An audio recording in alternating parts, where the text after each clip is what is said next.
menciptakan Nabi Adam. Setelah penciptaan, setelah bentuknya Nabi Adam tercipta, bentuknya Nabi Adam itu kayak gimana? Bentuknya Nabi Adam itu khalaqallahu Adam ala surati. Allah menciptakan Nabi Adam menurut bentuknya sendiri. Ini satu pemahaman yang tidak sederhana juga. Begitu.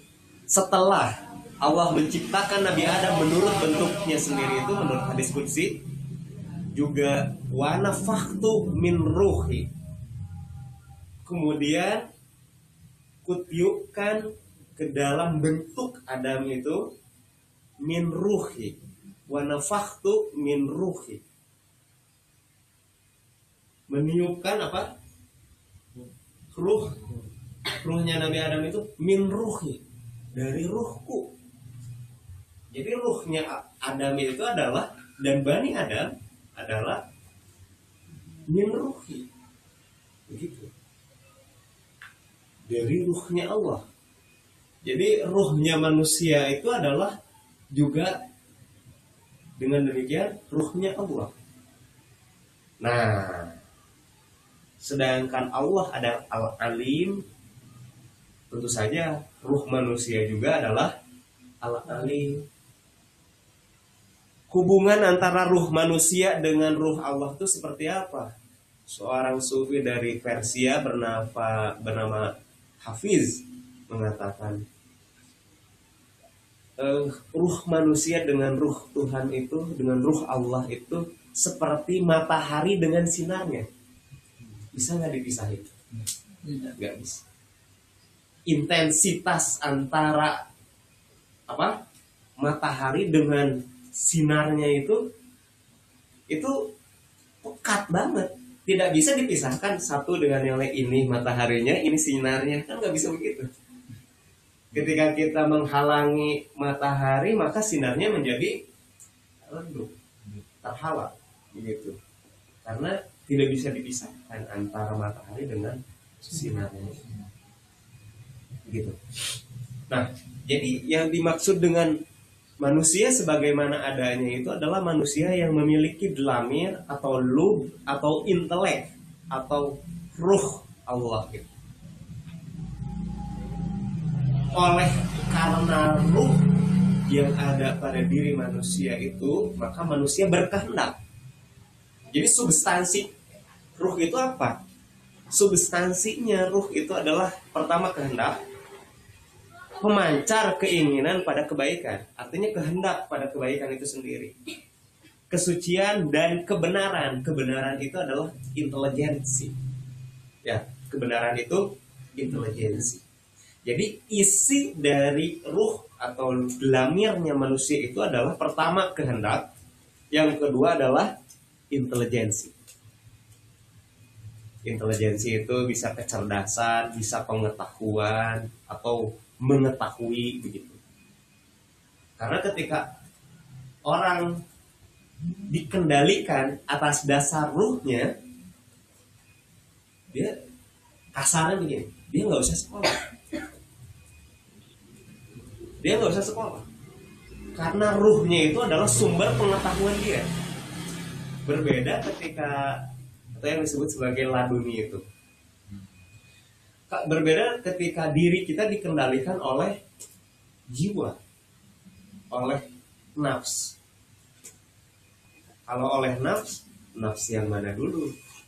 Amarah, lawamah, atau mutmainnah. Begitu. Apalagi ketika diri kita dikendalikan oleh jasad, oleh hasrat-hasrat badania. Tidur itu hasrat badania, makan itu hasrat badania, prokreasi itu hasrat badania. Begitu.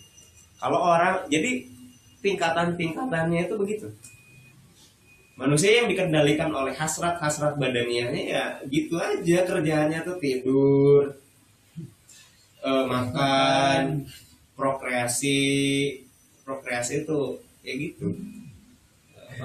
Ya, prokreasi, bahasa untuk tidak menyebutkan istilah-istilah yang lebih jorok, opresi. Binatang banget kan, binatang banget. Kalau sekarang misalkan dikendalikan oleh jiwanya, jiwa yang mana dulu? Jiwa amarah.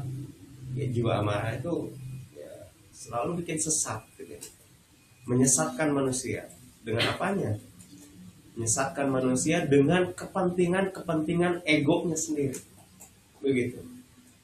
Hanya terbatas pada kepentingannya sendiri, begitu. Tidak memikirkan orang lain, tidak memikirkan uang sekitar, begitu. Memang sepele, tapi dampaknya itu bisa luar biasa. Bisa penggundulan hutan, begitu. Misalkan yang dikendalikan oleh nafs amarahnya itu adalah pengusaha tambang. Wah, akhirnya untuk kepentingannya sendiri apa?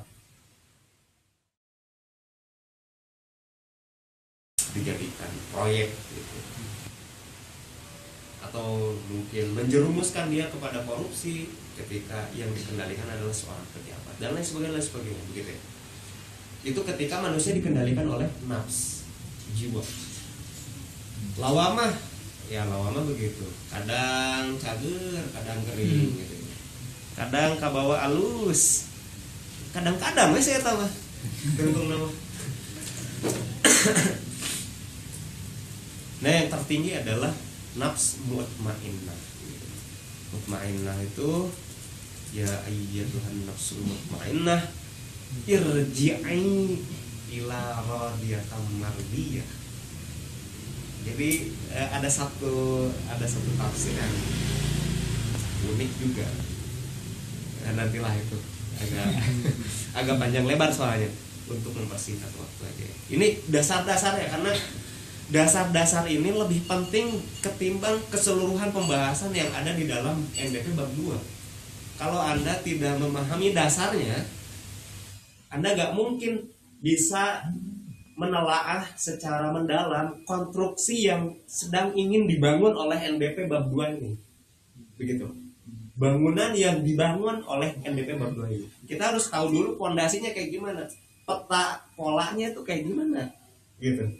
Kalau tahu, fondasinya tuh dari sini ke sini, dari sini ke sini, tahu kan bangunannya nanti seperti apa? Karena bangunan itu nuturkeun fondasi, begitu. Itu yang harus dipahami dia. Nah, begitu ya. Dlamir atau hati nurani adalah pancaran keinginan pada kebaikan, kesucian dan kebenaran. Tujuan hidup manusia ialah kebenaran yang mutlak atau kebenaran terakhir, yaitu Tuhan yang Maha Esa. Fitrah merupakan bentuk keseluruhan tentang diri manusia yang secara asasi dan prinsipil membedakannya dari makhluk-makhluk yang lain. Dengan memenuhi hati nurani, seseorang berada dalam fitrahnya dan menjadi manusia sejati.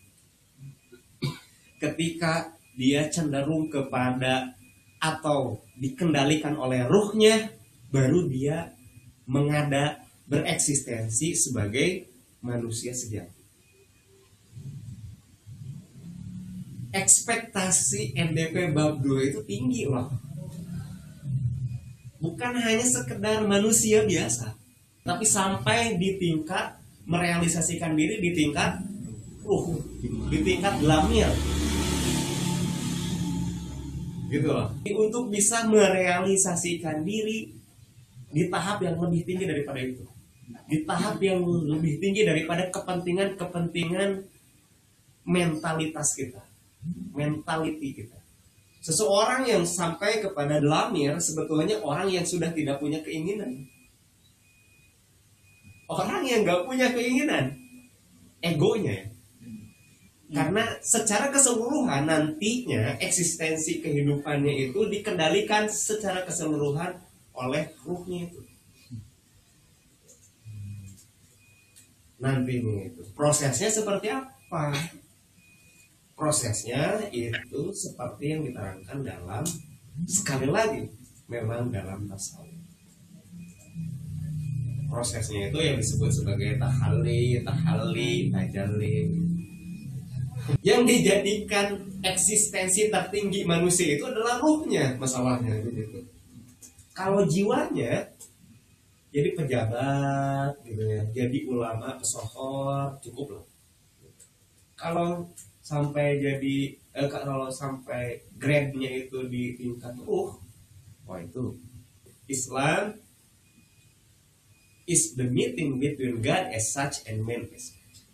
God as such gitu kayak gimana, seperti yang tadi dibilang, Tuhan yang terbebas dari ruang dan waktu, Tuhan yang pada saat yang sama mengkaruniakan agama dan menciptakan dunia. Sebenarnya agak dalam Tuhan yang itu tuh, nanti bisa dibicarakan di bab 4 itu. Nanti dibicarakan di bab 4.